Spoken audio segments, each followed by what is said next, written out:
Hello everyone and welcome back to Eternal Darkness. Last time we began the next chapter of which is obviously a shout out to the adventures of Indiana Jones, starring a similar archaeologist in 1983 named Edwin Lindsey, and started his journey into darkness deep within the tomb of Mantorok. After almost 10 centuries. And once again we have to contend with one of these monstrosities. Hopefully I can move around behind it and slash its head from behind. Yes, there we go. That's it. And now, your turn. Excellent. When you kill it, the blue mist will dissipate and become regular colored mist. So now we can equip our torch again and move past that barrier over there.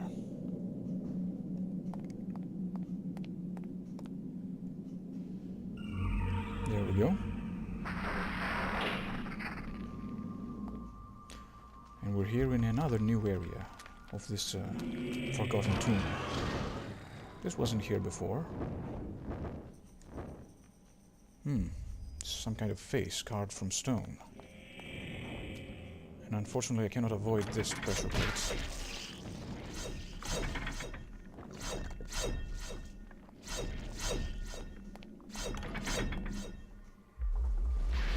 Oh no, whoa, get back.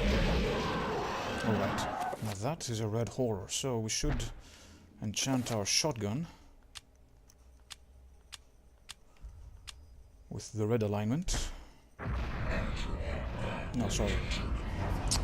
I'm an idiot. The blue. Blue. How? Why red? Why did I think that it was red? Anyway, blue. Blow its heads off.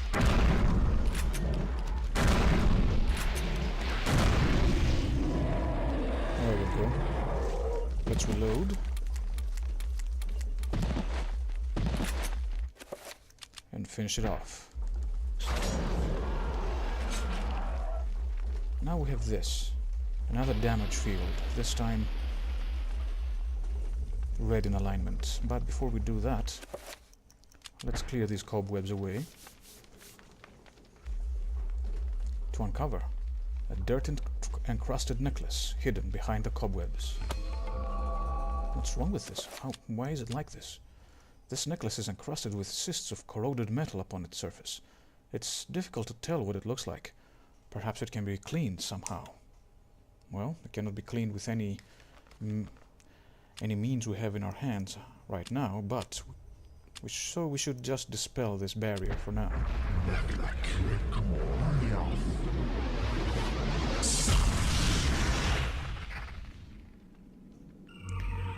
As you've probably noticed, when you cast a spell, the corresponding ancient chants to the different runes that are required for its casting. Yes, I think this is the way forward, isn't it? Let me check the map. Yes, this is the way forward. Alright. Now, let me use the torch to see where I'm going, because I cannot avoid this pressure plate either. Hopefully I can avoid this one. Yes, I can. Stupid zombie stepped on the other one, though. Oh no. Oh no. Gas. Poison gas. Luckily we survived. These I can burn. Just like that.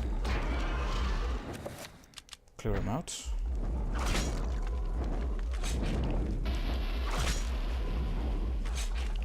Recover our health.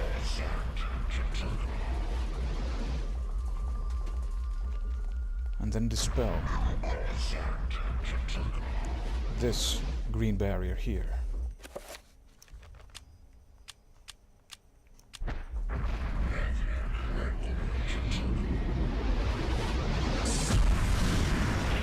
There we go.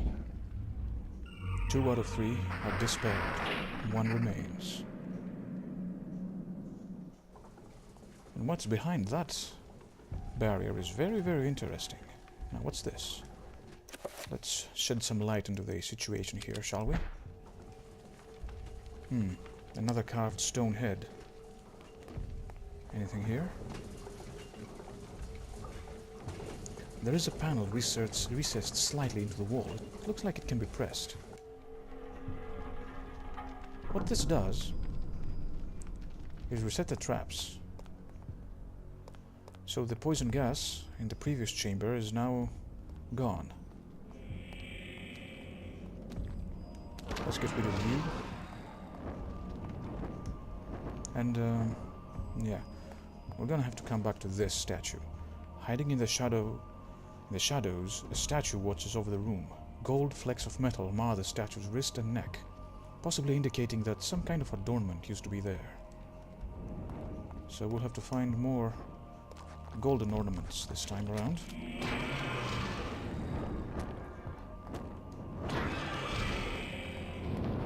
Here we go. Here we go, the last one of these barriers. Let's dispel it.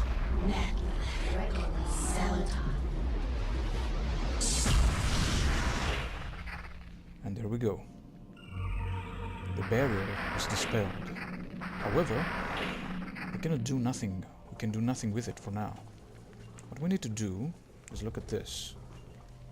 There is a small basin or font situated beneath the statue. Beside that, an orb-shaped button sits on a panel of stone. Lindsey should not push the button yet. First, he should set the necklace inside. There we go.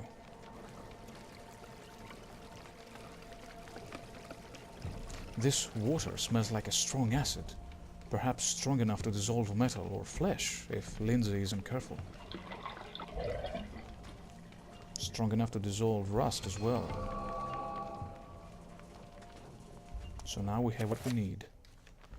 And this corridor right there is the corridor that houses the barrier we just saw. I think we'll have to go there anyway to get our hands on, ouch, on the final golden adornment. Now this, here it is.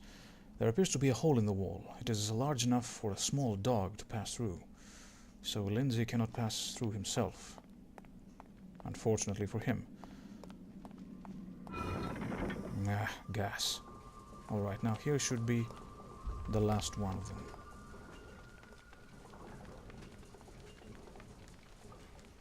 A statue of an unknown goddess, seated in a classical pose. She appears to be carrying something valuable. Yes, she is.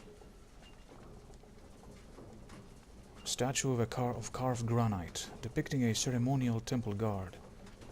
It appears to be keeping watch on the seated goddess in the corner of the room. Now, what we have to do is step on this pressure plate.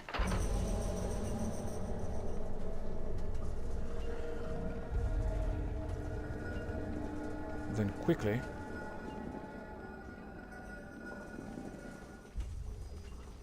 get to the statue of the goddess before the guard turns to face her. If he does, then, well, her hands will close. You see, the guard is probably protecting her chastity or something like that. I don't know. Alright. Now. Oh. Didn't see that one coming. Okay, now. Let's go back and set the two golden ornaments back in the statue's hands, rather wrists, and ow, wrists and neck.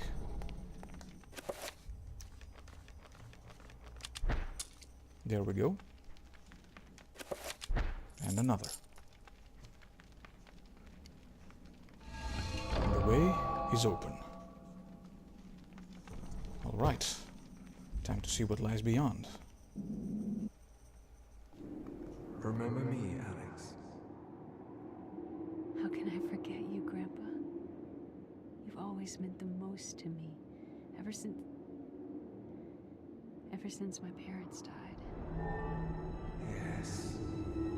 Ever since they were killed, you've been my little girl. Yes.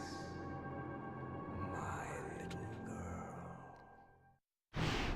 This can't be happening. Indeed, Edwin. Now you start to wonder what kind of relationship did Alexandra have with her grandfather? That's a good question.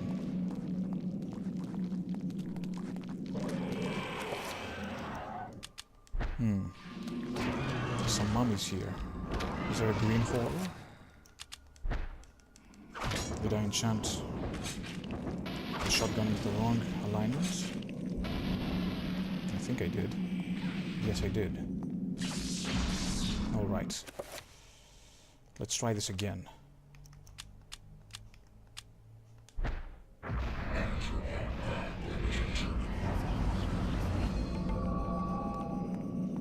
Come closer.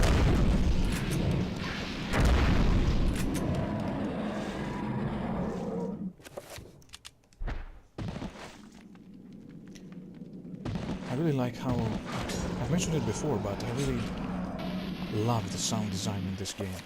Enchanting an item makes the sound go boom, making you feel like you really have a powerful weapon in your hands. And here we are, where Elia fell, when she thought it would be a good idea to swipe a blowgun from a pedestal.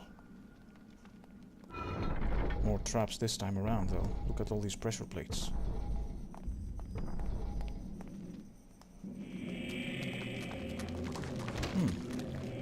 Seems like... Oh, come on, Edwin. Don't be like that. You can hit them if you try. There we go. We can see the decorations have changed as well. You can see a face with flames coming out of it in the middle of the room there, and a cobweb. You know what we must do.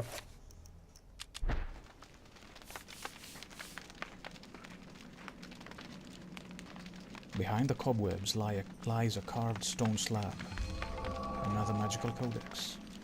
I wonder what Edwin Lindsey's take is on these murals here, which seem to have changed since Elia was here last. The eroded mural appears to depict the arrival of a strange godlike entity before an ancient human tribe. Lindsey cannot recognize the god in the mural. He is mystified. As you can see, he bears similarities to an elephant, a centipede, a gargantuan worm, perhaps. Seems to have come from the stars at some point. It is obviously alien in origin, and the ancient Khmer people, or their ancestors perhaps, worshipped it as a god.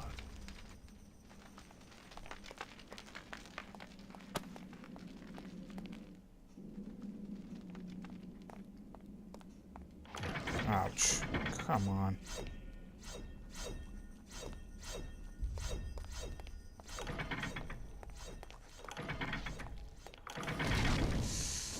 Oh no. Oh no. Oh no. Come on.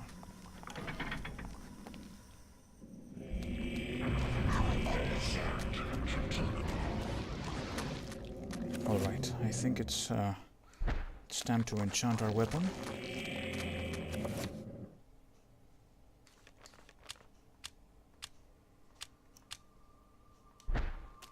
I think one shot will be enough for each one of them.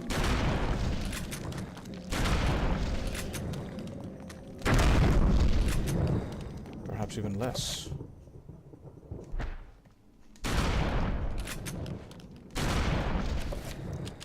Let's start killing them before they regenerate.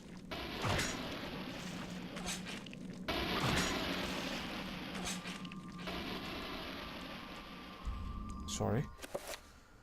All right, let's reload. Reload.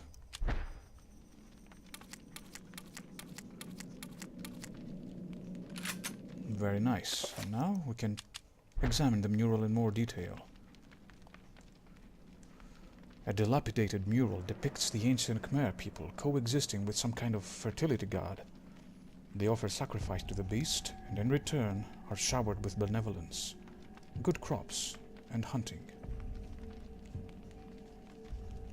Yes, this is quite reminiscent of actual Khmer deities, but this, I mean, the general gist of it is, but the specifics aren't. There are no tentacle-like appendages in any of those deities, as far as I know.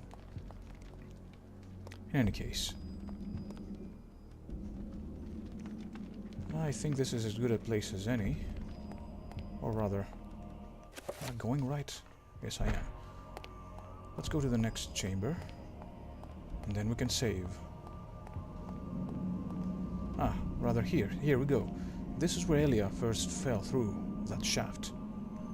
And I think this, rather this, okay. I've made a decision. This is where we will stop for now. Thank you for watching. Like, subscribe, and leave a comment below. If you'd like that, it would really help if you shared it as well. And I hope to see you next time in Edwin Lindsey's adventures in eternal darkness. Till then, take care.